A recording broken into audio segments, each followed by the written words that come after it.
there to get from there to our apprenticeships. Okay. Usually get some of our best guys from there. Yeah, I would think they're great programs out there. Mm-hmm. How would you want to try and intermingle with the school population, maybe students that aren't in BOCES? You mentioned working with the district. That's where we shine. We get a grant every year from the state. I don't know about this year, but and what we do is we have an instructor work with students that don't want to go to college. Let's just say that. And they'll go and do a project, do a class. And after 8 weeks, they pay the kid whatever minimum wage is. If they like it and they want to stay in the trades, they can go in any trade they want. Even if they say they did 8 weeks with the painters, they can go in any trade, plasterers, carpenters, whatever. They can go direct indenture right into there. It's the only program in the state that can do that. So we believe it or not, as you guys all know, it's very hard to recruit people now. It's just tough. It's tough, you know. But we do it. It's good to work with school guys, people like you, to do that. I'm trying to do that with Mark Laurie now. You know. I have a couple questions. One, Okay. you can enter into a new PLA for each project. No, you can have what they call it. I don't know what's the word for it, but you can just, if it saves money on this one, you can just use the same PLA over and over again. But you would have to do the study for each one. No. You only have to do the study once. If it's the same PLA that saves you money on the first one, you can use it for the second one, the third one, the fourth. As long as all that project work has been laid out, right? Pretty much, yeah. I know what you're saying. So In other words, a new project that you don't have details on. yeah, that they you wouldn't put have to out- do it. So in other words, for each project, for each phase, you wouldn't have to do No. one, but for each new project, Right. you'd need a P. Like our capital projects, one of the first ones was the fields in the band. Then I believe we got roofing and parking lot. So if we got you involved earlier, you would have done all three under one PLA. Right. Because it's one project. One project. Okay, and then I know you mentioned that, you've never seen a project complete. That doesn't mean it can't happen. So what provisions are in the agreement when that happens, if it doesn't come in on time? Well, a lot of trades have what they call make-up days on Saturdays. So they make up the time on Saturday, get paid to make up the time on Saturdays that they stay over. It depends. They work a 40-hour week a lot.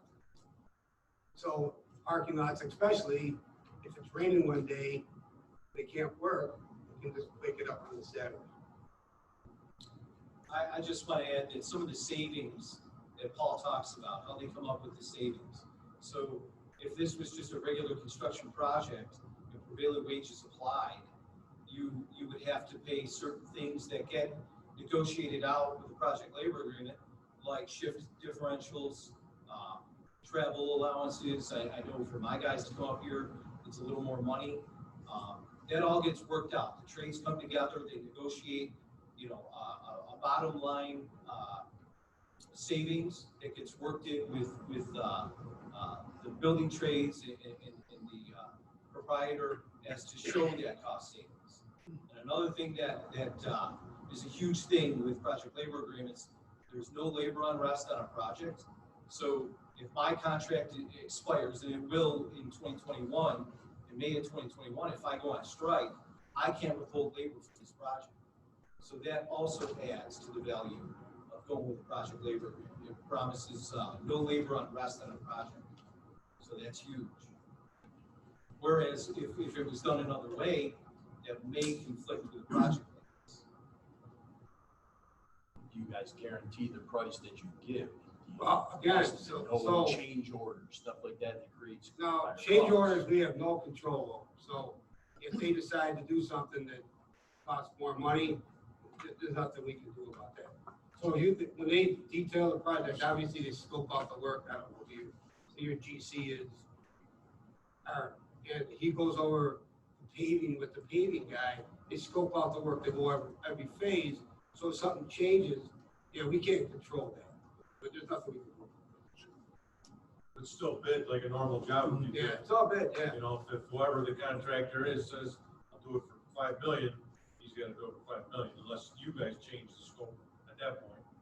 We're not controlling the bidders. So let's say in other municipalities I've seen where you go and lowball the bid, but Oh, they yeah. relatively know that it's gonna end up amounting to 3 times the amount. And that can't happen, that cannot happen with the labor group. Yeah, I know what you're talking about, they do that a lot. Especially, believe it or not, in parking lots. The initial cost of the independent, what's that?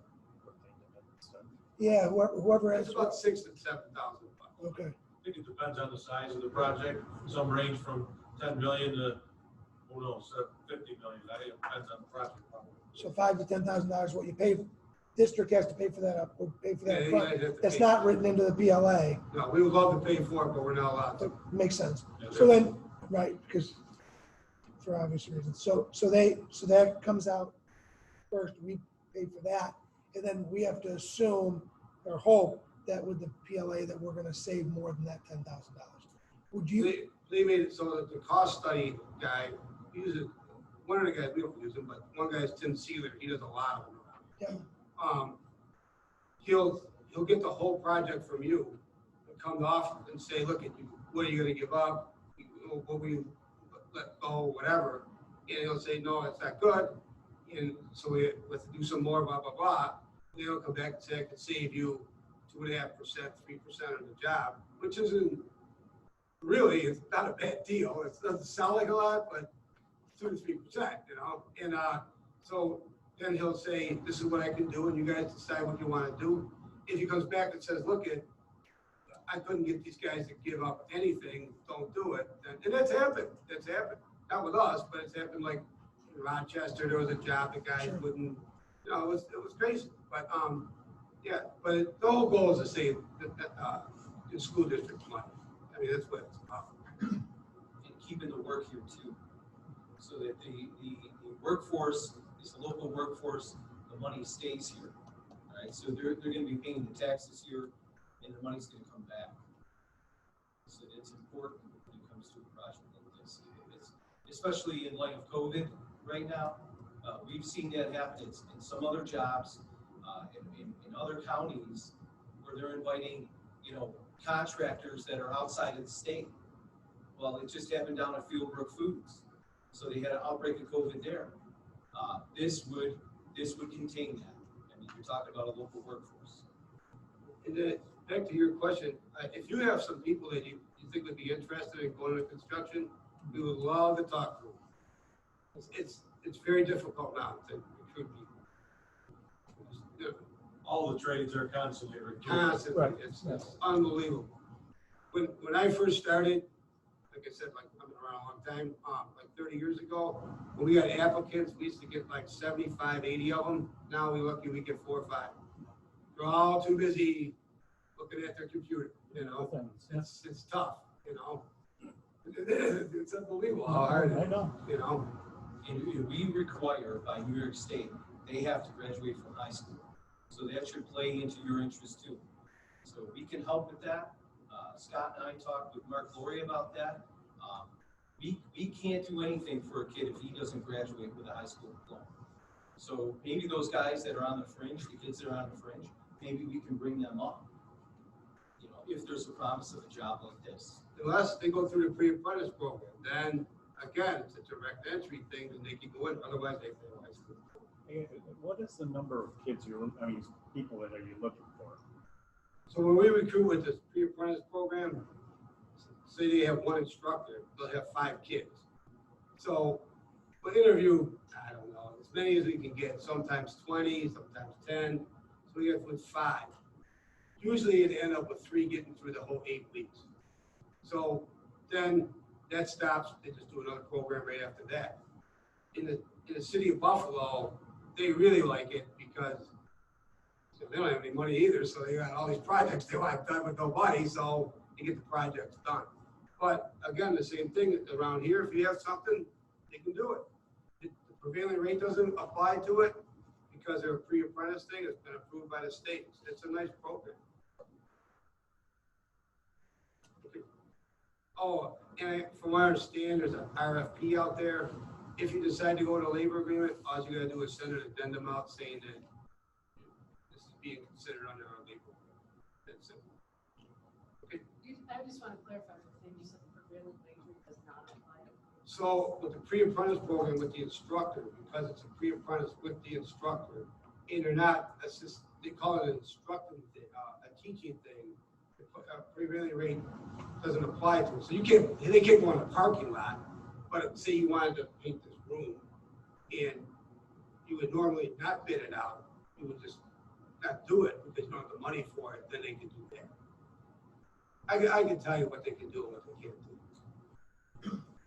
One last thing that we want to add is the safety that you get when you go with project labor agreement. And if you look at Mark Laurie's statement, and I believe, and don't quote me, I think it's $90 million worth of work. I think he had one 8-hour lost time accident.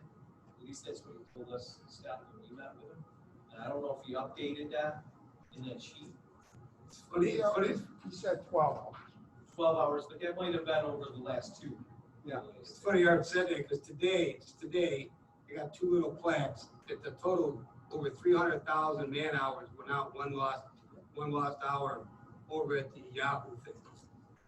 Just got them today. It's weird you said that. Right. And that can really escalate the cost of the project. So that's another added feature of our apprenticeship programs that is key to each of our trades. We teach an awful lot of safety training. So that's an investment made by the locals that you guys will benefit from. Any other board members have any questions?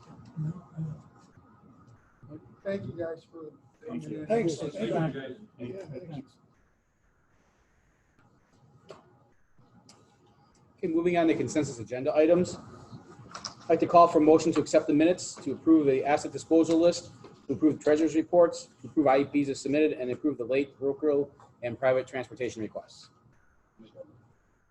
Been moved and seconded. Got a question on the asset disposal. Okay.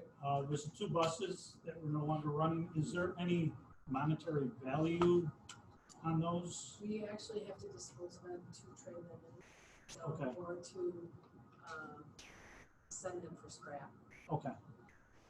So once they're disposed, then the determination is made whether or not we can get value back to sell. What we've been doing all along is trading them in for new buses, basically. Okay, I didn't know if it was just we scrap them, they're written off the inventory, but there is some monetary value from them coming Even back. if we scrap them, there's monetary value to them. Okay. So we get something from them. Okay. Are there any other questions or anything separated, voting separately? All those in favor, then please say aye. Aye. Opposed or abstaining, motion carries. Personnel items. I'd like to call for motion to accept the personnel report as submitted. So moved. All right, I can separate F14. And is there anything else to separate and to or vote on separately to discuss? All right. I'd like to call for a motion to accept items 1 through 13 and then number 15. I already had that motion. I'd like to call for a vote. Ooh, it's the separating thing, you know. All right, all those in favor of accepting items 1 through 13 and number 15, please say aye. Aye. Opposed or abstaining, motion carries. All right, Mr. Stack. Yeah, thank you very much. Board will consider Nicole Pascucci, who's actually here this evening. Nicole has done a great job this year filling in as a day-to-day stuff, and it has been in a virtual position. So it's quite a challenging year for you. You've done a great job with it. Since the person that is coming back from that leave is now returning this week, we'd like to appoint Nicole to a working-based substitute position, especially working in a virtual capacity. So we hope that the board considers it. Thank you. All right. All those in favor then accepting item 14, please say aye. Aye. Opposed or abstaining, motion carries. Congratulations. Welcome.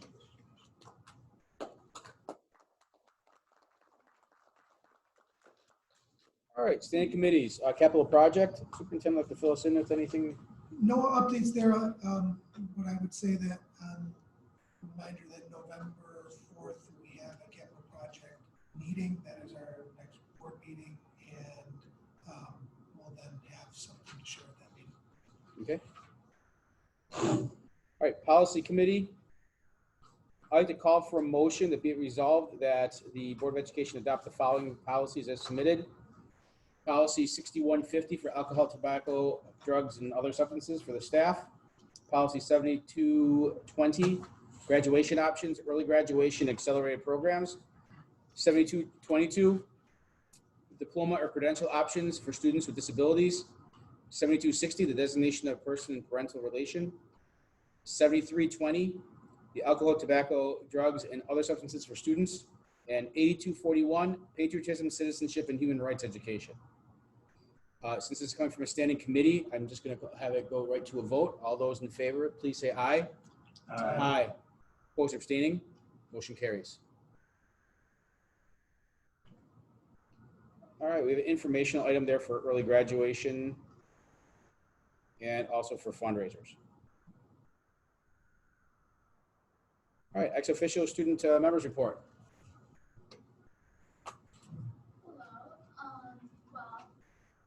Next week we start Spirit Week, and that's going to last for 2 weeks so that everyone can participate in every day with the hybrid model. And there's also going to be something for the virtual students where they can post pictures of themselves dressing up at home and share it on like Instagram, and we'll repost it, and they get entered into a drawing to win a Halloween basket. And they'll be entered in, and so will the hybrid students also. So that starts next week, which is pretty exciting because it's next to normal. And after that kind of comes down, we're planning on starting a district-wide like apparel sale, where everyone, like elementary students, middle school, high school, can like all purchase like gear for an Ivy field. So we're gonna work on that soon. Also, I think in terms of like school, masks have been pretty good. Like everyone's been wearing them. I haven't really seen that many problems. And also, one thing that I think is really nice is how we do like the temperature scans, like walking in. Like it's just super easy. I don't know how other schools are doing it, but it's been simple because it just like takes your temperature as you come in the building. And yeah, sports are going well too. Playing on the new field. I've seen a lot of cross country meets going on. Great. Thank you. Good. Any questions of our student member? Mr. Sirianni might want to get on the Instagram, costume thing with you guys. So.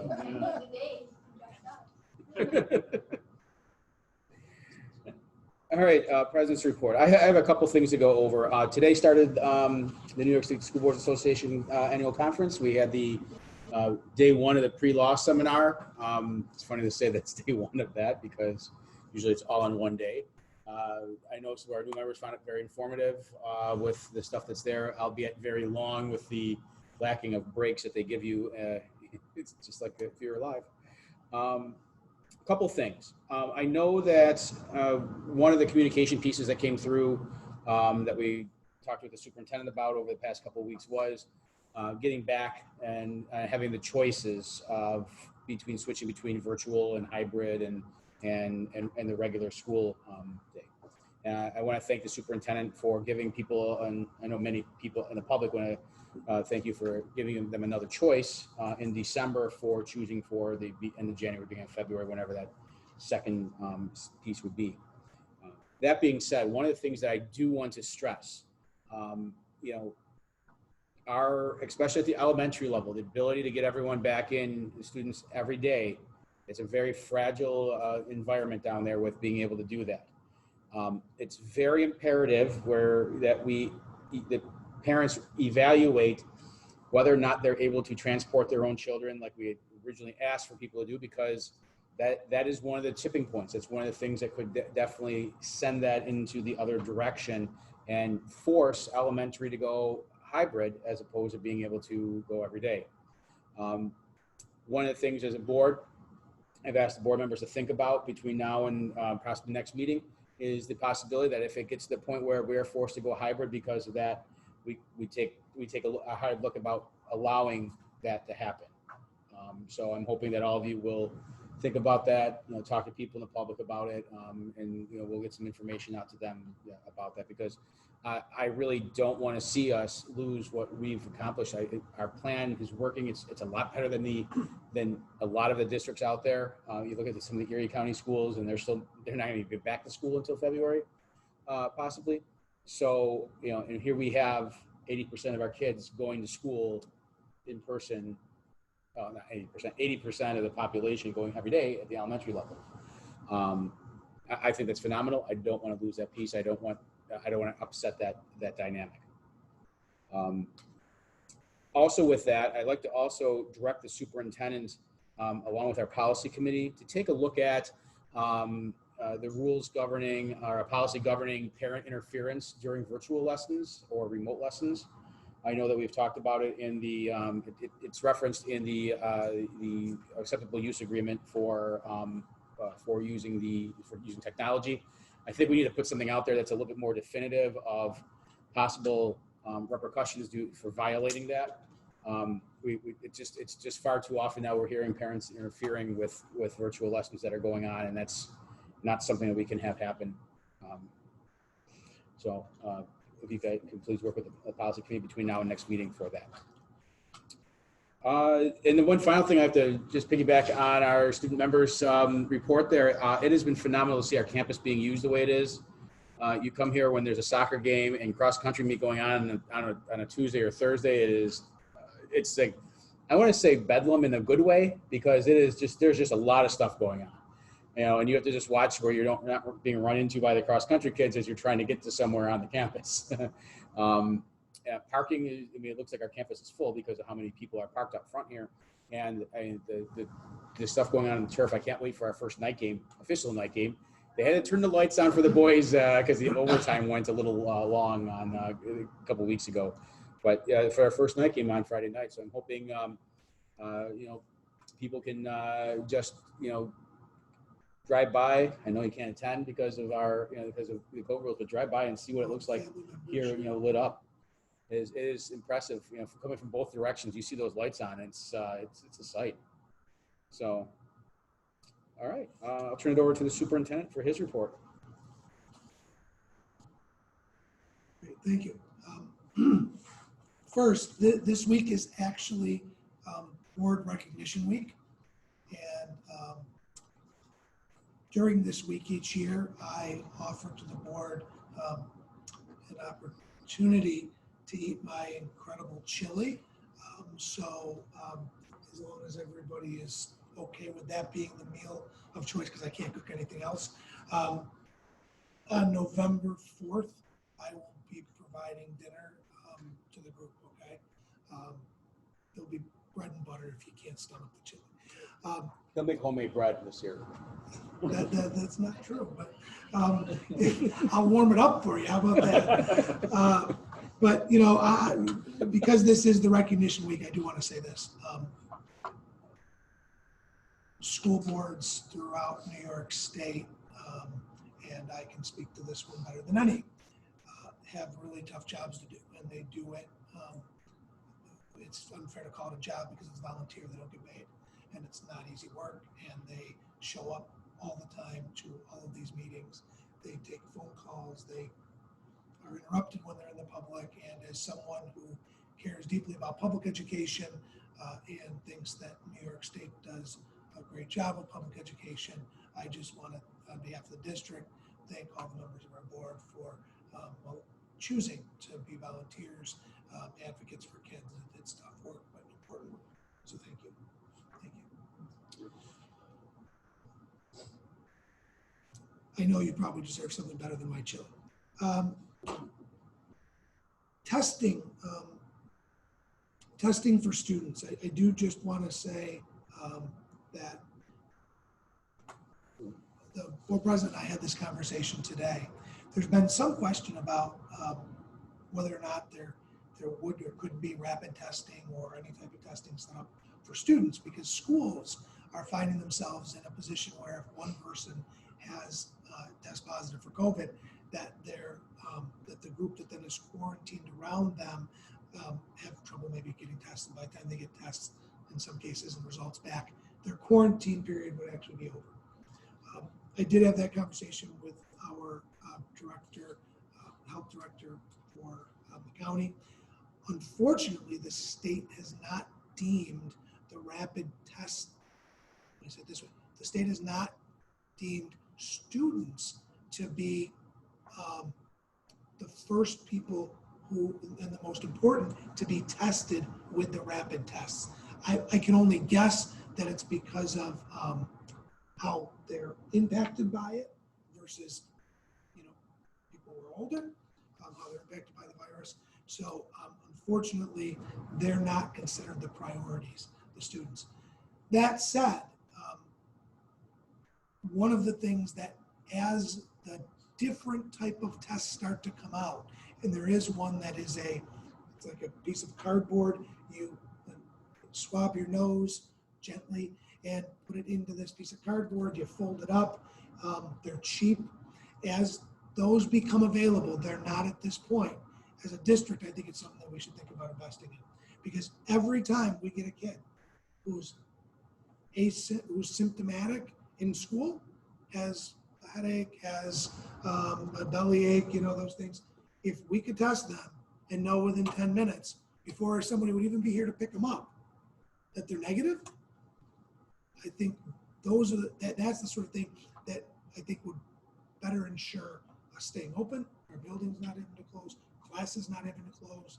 So it's something that once they are available, I would be bringing to you. Unfortunately, the rapid test, not that we can't go in that direction, the rapid testing is being done now. The machines themselves are $2,500. Schools have to be certified in how to use them. Each test itself costs $25. I think everybody here knows the amount of additional money that we've spent already on COVID. Those incredible scanners that you were talking about before, we looked into those. We knew how effective we thought they would be, but they were $2,500 a piece. We've spent a lot of money on COVID, and I am cautious. We're trying to weigh the testing with the cost of testing. So just something I want everybody to be aware of. And I just want to clarify, we're not saying that we would like these tests to just go and test every single kid. We're talking about, and the way this precipitated this is we called around trying to find out hey, each place that we called, what's as soon as you could get you're guaranteeing a test to come back? And the guarantee, the fewest was 7 days. So if you have a kid that we're trying to educate kids, we're trying to get them back into school, 7 days doesn't work. I mean, that's 7 days out of school, and then possibly not. If it does come back positive, now you have all these kids that are in their class that could possibly now have been exposed. So it's and the way of looking at that is, let's say a kid has a sore throat. Right now, a lot of pediatricians will not see children without having a negative COVID test.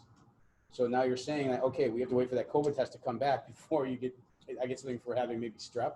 So now strep goes 5-6 days without treatment, and possibly worse. So I mean, this is where this whole conversation precipitated. Not the fact that we just want to go and test. No, it would absolutely be optional. But I mean, I guess where I could see it landing is, we would ask parents even ahead of time, would they want their child tested if they developed symptoms while they were in school? And if they said yes, and they signed this form saying yes, we could then test them. And chances are we could call them up, say, listen, we're going to test them. Great, good. We see the test result, negative, you can stay in school. Oh, positive, get them, right? I mean, it's, I think, a good way to keep our buildings open, keep our kids being educated, particularly if they're showing symptoms that could also be symptoms of many other things. As we know, many of the COVID symptoms are symptoms of many other things, like the common cold. So, Hey, Dan, how far down the road do you think something like that we'd be able to do something? Those tests are there. They're out there. They're just not available yet. So the good news is this: as soon as they come available, we'll know. Dan Stapleton, our county health director, has been great. He's in our weekly superintendent meetings. So he's giving us and providing all these updates.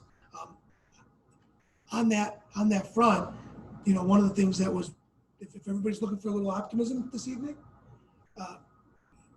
there's a feeling that by January we'll start seeing vaccinations, and by February and March you'll see significant numbers of vaccinations. That's coming from, you know, the health departments. They're thinking that that's when we'll be ready. So if you were, you know, considering or concerned that, you know, that when will this start to stop, right? When will we be able to start seeing the end of this? I think most of us would say once the vaccinations are here, and the idea that, you know, a couple months away we can start seeing them. I know I said a couple, it's October, I get it, but you know, October's almost over. So I think that's exciting to think about. So, I just want to comment on athletics because there is discussion out there. People have probably heard that the SUNYs have made the decision not to have winter sports. That has not, there's been no decisions that have been made for public schools yet. Oh, thank you. Let me repeat that. The SUNY schools have said that there will not be winter sports at this point in time, that there's been no trickle down to public schools. There is still an opportunity for that to happen. We just don't know. And we're thinking, what we're hearing is the beginning of November, first week in November is when we should know about the winter sports season.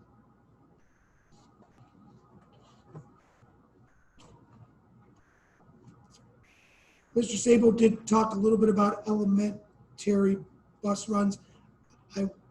Right now, we know that with the number of people who put in for a change, in the classrooms, we can fit students.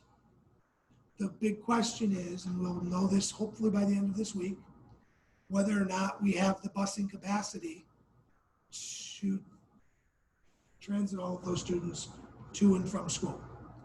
So that's being worked on now. We should know maybe by Friday, if not early next week. Once we know, we'll let the families know.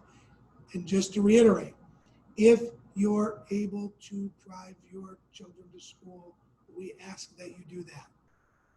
Okay, to and from school, we ask that you do that.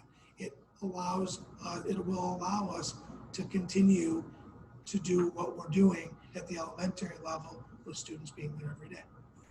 Okay, we'll know more about the busing hopefully within the next few days. Food service, the free breakfast and lunch were extended until the end of the school year. So not just the end of the calendar year, but the end of the school year. That's really important. We want families to know that there's zero cost for all of them.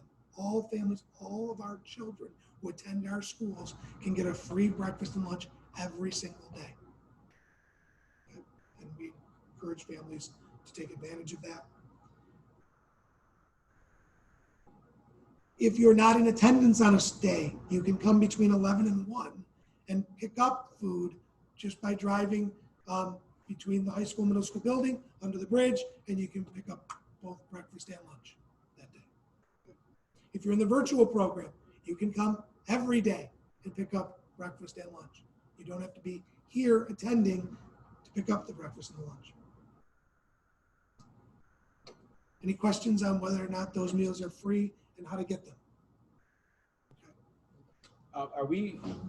Is that just a reimbursement that we get then back from them for the cost? It's not something we have to put up money. We are reimbursed for every single meal. All right. And the last topic, and I think this is a bit of a discussion I'm hoping for. We've talked a little about pre-K. We did some additional research. The idea is that pre-K cannot be partly funded by families, okay? So that leaves the question, what do we want to do for the second semester, because we left that open? Knowing full well that one of the big problems in our state is childcare. And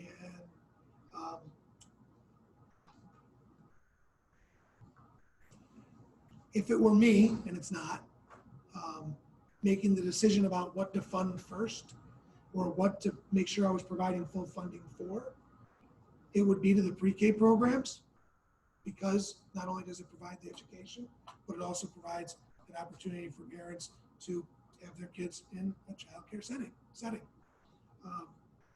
So if it were me, I would be thinking that if I was going to find a way to fund fully a program, that would be the first one that I would fund. I would hope that the people that are making those decisions at the state level would see it that way as well.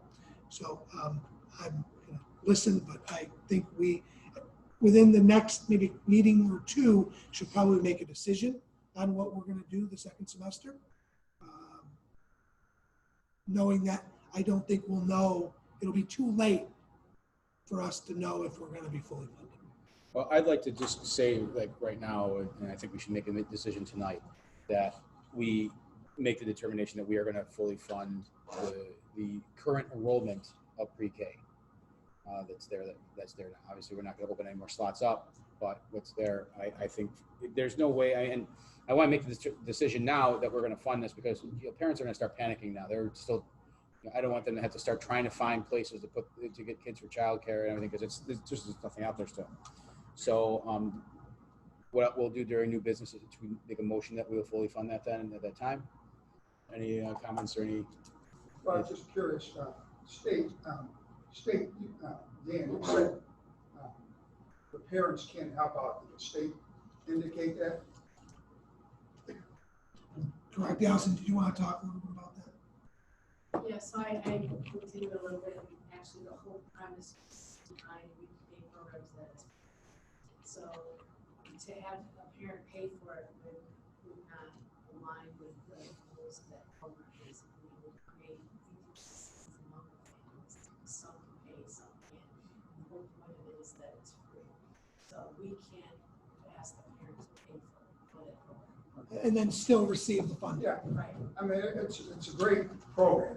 I'm sure everyone supports it, but I guess I'd like to what the cost is and how does it affect the rest of the budget or the rest of the employees? That's the question I would ask. I think what you said was like $70,000 is what our, is that? Trying to take back that slide you had up there. Well, I don't know how many kids are enrolled. I don't know how many students are enrolled. I would be guessing. I'm sorry, we did. Last meeting was 107. I can probably bring it up, and let me see if I can pull it up by the time you get to the business. Okay. Allison, with the free breakfast and lunches with full reimbursement, are we realizing savings in food service? I wouldn't say it's a savings. I mean, we get reimbursed for the food through the federal program, so it doesn't incorporate labor or taxes or anything, so payroll taxes. It's just a reimbursement for the meal itself. But without that reimbursement, we would be outlaying that money. Correct. So if we're looking for savings, there may be some room to bring money towards universal pre-K or no? Can I just chime in just for a minute on that? So here, the real issue is this right now with food service. Our revenues are down. Even with, so because the numbers of students who are taking meals are down, and typically students will be paying for meals. Right. And that's where there's some money made. Remember, it's really a break-even, business for the food service program. But right now, because of the lack of people taking the meals, we're actually going to probably be at a loss as opposed to a gain. Correct. That's how many fewer people are taking the meals right now. And I don't know why that is, but it's real. I'm sure part of it is the hybrid nature, but it's significant. And just so you understand, that money does not come back to the general fund. It's a separate governmental fund so it's all self-incorporated as if it's its own business. Okay. So it maintains its own revenues and expenditures Okay. separate from the general fund. Gotcha. Thanks. When we asked about the reimbursement before, what I meant by is it coming back in a timely manner, or is it about the same pace as our Native American tuition? That's annual. It's not, it's Okay. coming back timely as far as I'm concerned. Not 3 years. That's all I have. So you want to bring it up in the new business? Yeah, we'll bring up a new business then. Any other comment, questions for superintendent on his report? Alrighty then. Reports of the board. We have the acceptance of the internal audit and the corrective plan, action plan, and I'll turn that over to Allison. Yes, so I've handed out to the board the final control cycle audit of the food service government commodities, and that was the report that our internal auditor, Mr. Buffum from the NPR group went over the last board meeting. The other packet is the internal risk assessment audit, which was actually reviewed back in January 2020 with the audit committee and the board. And we just got the final report from our auditor with the corrective action plan. There was one finding on that. It was actually that finding is what led to the controlled cycle audit in the food service. And you should know that that finding was told to the auditors, I'll say, because we knew it was probably founded. It was basically regarding the food service commodities. We get government entitlement of funds, and it wasn't what we thought we were spending wasn't matching on the government reports, and it basically came down to an incorrect report being run. So we utilize all the government entitlements allotted to the district, and part of that is not only receiving food, but we can divert food. So you'll see on the corrective action plan, there's an example there. A diversion is when, for example, like raw chicken can be diverted to a manufacturer to produce chicken tenders. So we haven't been capturing that diversion. So there's another report that we are now going to capture it so that it balances with the government website. That's this going forward, right? Correct.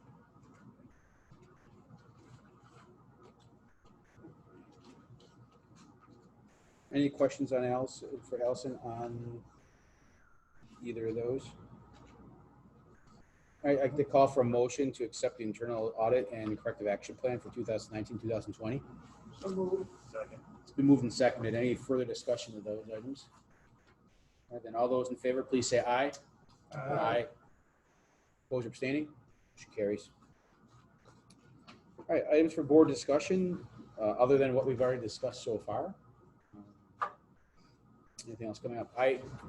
Board members, I do encourage you. I know Mike's gotten out to game. Bob was there. Get out to one of the games that's back there in the stadium, see it being played.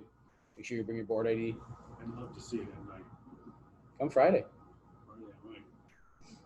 So I'll make sure the press box is heated to 7-8 degrees for us then. Yeah, Just the one side. Yeah. the end sections. All right, any old business this time then? All right, new business. Yeah, Steve, Yeah. I'd like to hit on the PLAs for a few minutes. I thank you guys for coming in for a nice presentation. I'm gonna try to cut mine short, not to be repetitive about what you guys said, but, I do feel strongly on this PLA. So I jotted down some stuff earlier today, and I'd like to present it to you, okay? I would like a discussion and possible resolution on adding a PLA or project labor agreement on any substantial capital projects, jobs moving forward, including the parking lots and roofs, which will probably be started sometime in 2021. soon. I believe there are way too many benefits for our district and residents who who live in our school community and the surrounding areas in our county. First, cost. You know, cost should be a savings. Who knows how much yet until you enter on it. But even if it's equal, but I believe there's a savings, and there could be a savings, that there are other factors the school board, I believe, has to look at. Let's talk about the skilled trades, and I think this is really where it's important. The skilled trade apprenticeship programs in our district. Like they said, there's 18 skilled trade organizations that fall under one umbrella of the building trades. One of the most important issues to me, and hopefully to the board, is the skilled trade apprentice program. The trades do what school districts do, is to teach both young men and women of all walks of life who may not be interested in college for whatever the reason, to make a good living with good wages and benefits like we want our kids and students to do. That's what they do. In a way, I firmly believe the trade apprentice programs is a smaller version and extension of what we do as a school board in a district. We teach students. By the way, and they hit on it, but I don't want to interrupt what I'm saying here. There's a cost to it. As a whole, building trades nationally spend over $1 billion on teaching young kids. On a local level, depending on the trade, $25,000 to $40,000 per student. So they're making it happen. And where does the money come from? Depending on the trade, it's between 75 cents and $1.25, average of $1 an hour comes out of the skilled labor's checks to support that program. I mean, you're working, if it's a 40-hour week, paying $40 a check to help the younger students. That has value to me as a board member and as a leader of the community. For that, they get a continued source of good quality, know how to work safely, knowledgeable, skilled workforce in our community. I believe we need to recognize this and help the trades, partner with the trades in our community, like the Niagara Falls School District and other districts have done in the past. Niagara Falls seems to be really supportive of it. And put our residents to work and spend much of their hard work, earned money in our district, in our county, instead of sending it downstate, other counties, in some cases out of state. You know, there's I'm hearing numbers of like 30 to 50 just Native Americans who live in our area here. They belong in trades. 200 to 300 other tradesmen who live in our district that pay taxes in our district, and they're supportive of our district. They're supportive of us every May. And, you know, we have to look at that. It's hard to put a monetary value on it, even though I still believe we can save money. So I'm asking the board, I'd like to make a motion that we do an addendum or whatever it needs to do, Dan, to the PLA to add it to, whether it be the parking lot, the roofs, and I'm not sure what other projects there are to fall under one agreement, because I think it's good for the community, it's good for our residents, and I think there's a potential to save on a questionable amount of money. And I would like a motion for that. I make the motion for that. I'll second his motion to move this discussion. What are your thoughts? Well, my thoughts are, besides tonight, nice job, gentlemen, by the way. And the little bit of research that I've done, I've done very little with it, and I've never entertained a PLA before. I don't think our district has. I know whenever I spoke with Allison, it was something that was new to her as well. If you're asking would I recommend putting a PLA onto the bids that just went out to the street the other day without doing any more homework on it, that wouldn't be my recommendation. Doesn't mean that I don't think that they're great and that they make good sense. But when we just did this work, just went out to bid, and I don't know what the turnaround time would need to be. I have no idea how long it would even take for a study to be done. Sorry about that. I have no idea how long it would take for a study to be done. Maybe you guys could tell us that. But the way I understand it, in the glib way that I do, you need to do the study first to see if there's a savings. We already have that work up to bid. So I think what we would be doing is risking probably slowing down this project, the timelines that we have in place. The goal would be this spring and summer to do a lot of this work. So that would be certainly, my biggest concern. But the question is, how long would Feasibility stuff. yes, They do them in about, it wouldn't hold up the job, especially if you start with the spring. It doesn't hold it up at all. Dan, I know there's some concerns about possible, if we're concerned about holding it up, but, I think we missed the boat, even though they did a great job in the back. But I think we missed the boat of not going earlier on it. And I think whatever project's left, I really think we should entertain doing it, and whatever it is, it is. I mean, that's how I feel. I just to be fair, when I know you would say this, Rick. But Rick, I know you would say this, to be fair, when you said that we missed the boat on it. We didn't have a conversation about PLAs Oh, no, I'm not. ever prior to the past week. So just so everybody, no, I I'm not know. blaming you. No. I didn't hear it that way. I just wanted anyone who heard that and heard it. Okay. Cut them off. Who has the control of the mic? No, you know what? The reality is, you know what it is? You got to turn yours off. Somebody has to turn off. You can only have so many out at a time. There we go. Okay. So, no, my point was just that PLAs is a discussion point. Just last week. We just started talking about it. So I wouldn't want anybody to think that we missed the boat in that respect. That's all. No way did I Yeah. think it was you. I'm the one who's been involved in the labor movement for a number of years, and I didn't know nothing about a PLA to just recently myself. So I wasn't implying. No, I knew that you weren't.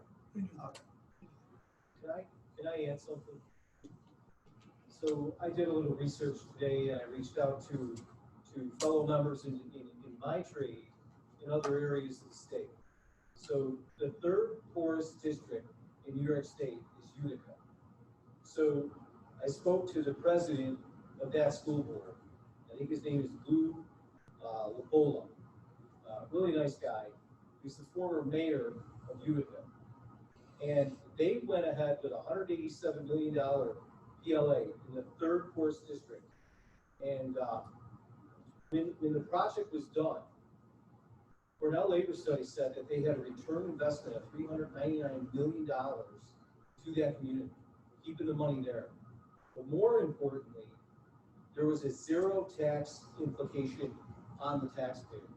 So over the 7 years that they did that project, they didn't have to raise the taxes for that project. So I thought that might help you guys. Just so that everybody understands, I just want to make sure that people understand. If I don't know their finances, but if taking what you just said that they're the poorest, it's because they wouldn't have had a tax increase because they would have paid $0 for their project. It would have been all state money. There would have been no local tax dollars. That just, I didn't know that. That's- yeah, I mean, I just think that that's important that somebody didn't think otherwise. And, you know, 99.9% of the time, I go with your recommendation. You know that. And we know how it's supposed to work, but there's a way I feel about this, and because I think there's a possibility of saving money and helping residents and workers in our community. I really, Yeah. I'd like to take a vote and pursue this. Go ahead. I don't know what the rules are here, I'm sorry. I'm really gonna be a little loose today, so it's all right. We have a big crowd, so. I got lose myself. But, so, I just heard you talk about the testing, COVID, and about the pre-K, funding the pre-K. This can take care of this problem if you do it under a labor agreement and save the money. I don't understand why you wouldn't want to do it, just for that reason alone. So my issue is not really, I mean, I agree with you, saving money and attempting this. One, I don't even know what the proper motion and resolution for wording for this is. So I think what we need to do is direct the superintendent to, and the business official to research it and come back with us at next meeting with, one, how the resolution has to read, because if you remember, whenever we put out things to bid, there's just specific language that they give me there that we have to put into the resolution for it. I really, Okay. I'm not you're comfortable with talking things. The terminology, but In the legality piece of how that has to read, because I mean, we could say to do this, but if it's not legally done, you know, if it's not the terminology and the and how you know the law for education law for this states is not, if we don't do this correctly, we're gonna be doing this next meeting anyways again. so do we need to a vote to? Well, I would just vote to direct the superintendent and his business official to research it and come back with us at the next meeting with a you know, a resolution and recommendation for how to I approve mean, it. it's not gonna hurt if we delay it one more Well, meeting, so right? I was just gonna ask a question, and maybe it was what Allison was gonna comment on. And you won't be able to turn on that until I turn this off. But the timing, the bids, do we know when bids close? We don't, but that's what I was gonna bring up. We got to the point where we're going to bid it out. And it's It's a out good today. place, It's out. so that, yeah, the bid's out. So we're in a good place right now, so that when we get the bids back, we're the first ones in, we can expect a lower price. If we push this back and wait for a study on this particular piece of the project, we're risking higher bids coming in and because we're delaying the bid. Not that we would delay the project per se, but the bids coming in for that project. Yeah, but if we delay it 2 weeks, then I don't know what's the turnaround about an evaluation. Yeah, I don't know. How long would it take? It would take less. How long? It takes less than 2 weeks. I mean, we are in October, we could, if the board wants, we could have this done maybe by the middle of November. I think we have to check the timing. because Yeah, the I bids just are don't- already out, I think. When do Well, you as expect them far as back? the bids, I mean, I understand about maybe an early bid, but one experience I have with these RFPs, a year and a half ago, Town of Niagara put a bid out, RFPs for a solar farm on Lockport Road. We received the bids, they actually agreed on them for $750 an acre for about $25,000 a year on a 25-year agreement. Well, I wasn't happy with that because I think by talking to the electrical union that we could get more. So we already had the bids and the board actually voted to proceed. I went to our supervisor and says, you need to research this. Get someone in the county, you know. We did. We end up reversing that, throwing those bids out. We rebid it. The same guy that bid $750 bid $1,200, and our highest bid was $3,600 an acre. The town's making over $1 million more. So we should have the right to make addendums or change RFPs. I mean, I haven't seen this RFP, but in our RFPs, we had a right to limited stop at any time. can answer that. 'cause I have to Yeah, I don't know. Yeah, I don't know, I'd have to look, right? Yeah. Right. I want to hear what the rest of the board would think. Go ahead.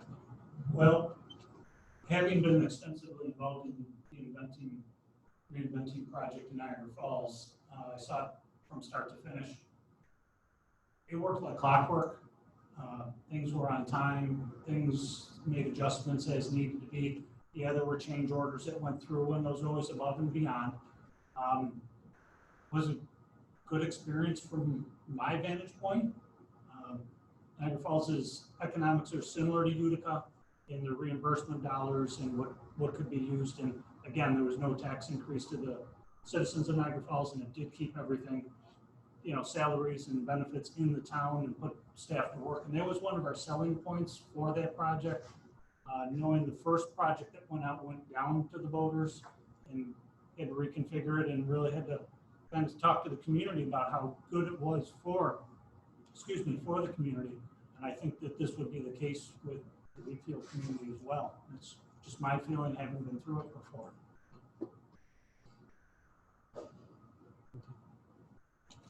Yeah, I would just say, just with the limited time and exposure that we've had to it so far, I think it'd be appropriate to direct, the administration to look into it. I don't know, above and beyond that, what action, we can actually take tonight other than having them to do the legwork and seeing how it would pan out. Yeah, Rick, I totally agree with your speech. I do believe it needs to stay local and everything like that. I just think that the way it happened tonight, we have to give them a little time to look at it. And if we give them a little time to look at it, I really think it is a good opportunity for the community, all the trades. Personally, I went to a trade school, so I know it's definitely beneficial. It's something that's been missing in this area for a long time. And them talking about the trade programs, that's something that I'd like to look into a little further myself for the school. But yeah, I think you got to give them a little time to look at it, make sure we're crossing the T's and everything's up to what we can work with. And definitely, by the sounds of it, I think it should be pretty good. So just we need to look at it first. Mm-hmm. So I think I don't know if you could do it by the next meeting, have something for us, and then we can actually discuss it further. But we would of course have whatever you. Yeah. As a matter of fact, what I guess I would do and recommend, I think we do. Allison and I will get some information. We'll get you that information before the next meeting, so that you know what it is legally that we can and can't do, and then we go from there. All right, well, how about this? And, to even meet Rick a little bit halfway with this part of it, is that if you get that information and if it's something that you say, hey, let's act upon this as soon as possible, we can call a special meeting and act upon it before our November 4th. Yeah, absolutely. If there's a timeline deadline or something like that would need to be met. Like I said, I just, I've done a lot of stuff as board president for the past 10 years.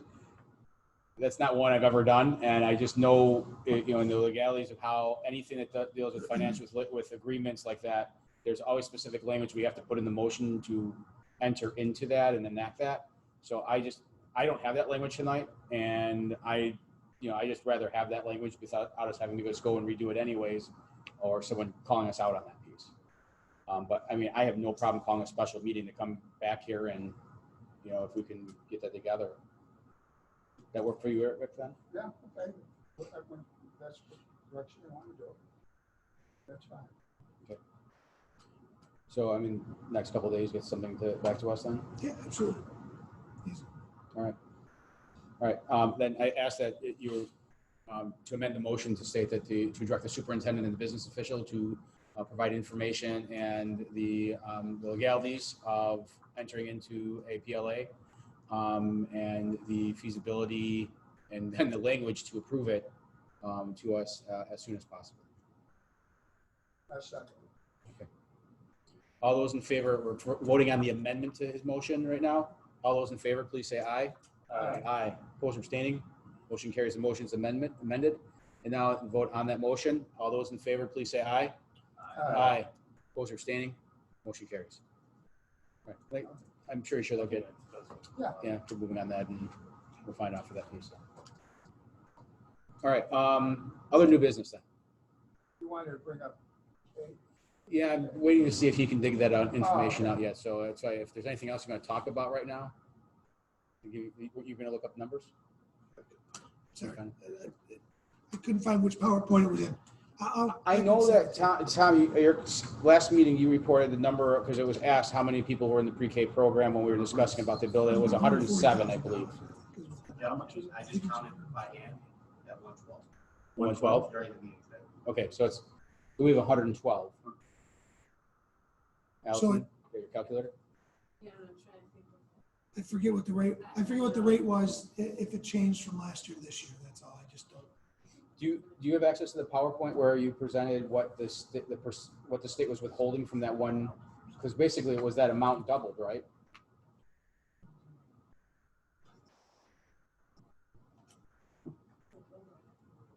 What's that? The cost of the program, and so it's 20, so it's not 20% of that, it would be, so you have to take that number. Divide in half. Right. Divide it by 141, because that's the number of slots. Multiply that number, multiply that number by, what's the number, Tom, that we have right now? That's the number, that's the 663, that's the. 663 is the total number? About 600,000-ish. It's, our total pre-K is 849 or 800 some thousand divided by 141 students. 12. so the cost for us would be 600 and some thousand is the budget here then for the kids that are enrolled currently. The total budget. Correct. For what we Okay, so- have now. Correct. That's So- approximate, I mean, I'm guessing, because I'm not the exact dollar. So we're looking at 20% of that. Is that what our cost is? 20% is what. That's what I just said. So I. Well, no, what I'm saying with That's about 120,000. We were talking, I thought it was around 130 if I was guessing. Right, and you So- said for the first, because if you remember after that slide, you showed that from that payment, half of it was 60,000. Half of the number And the was, other half would have been in that part, so it was about $60,000. so, right, you're making a decision on about $65,000. Well, half of that, right, okay. The half of We it. already said yes. Correct. So back when I said originally, it was around between 60 and 70,000, and That was a number I thought too, but we want to be right, we want to be accurate. so we just went through all that math. you're All right. right. First place. Yeah, I know. See, this guy listening. I mean, listen, I just think that we move to say that we're going to, fund that piece for the second half of the school year, because we've already funded it for the first half. Can we come up with the dollar amount for you first? So you have the exact dollar amount. So you know. Are you nervous about that? Yes, I am. I'll be honest. Yes. That's what I hear in your voice. What do you want Go to, ahead. can you have time to put that together? Yeah. Take a look at it next meeting? We'll do it next meeting then. Yeah. Yeah. If it's between 60 and 70,000, we would know that it was right with my number.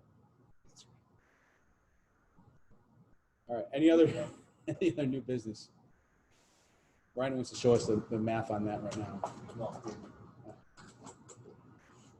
All right, any public comments? Anything, gentlemen?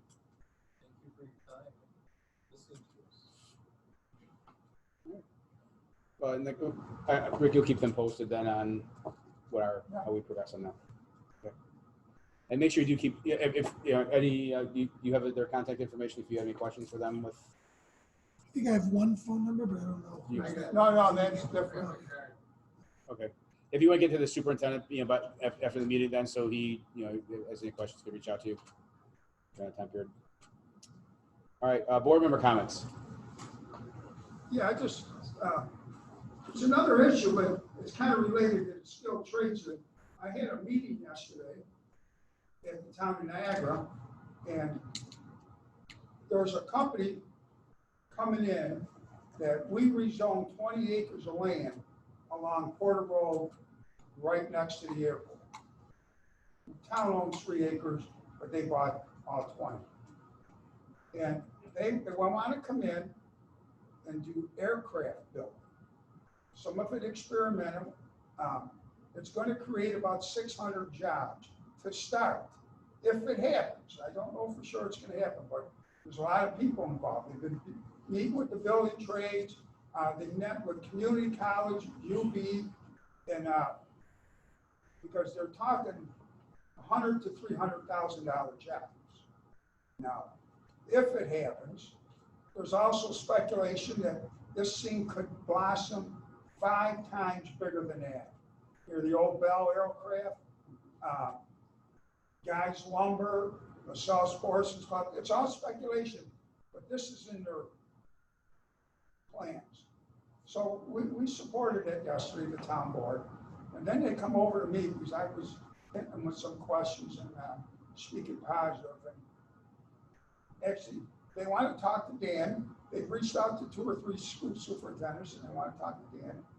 And the reason why they picked this particular spot, first and foremost, is the airport.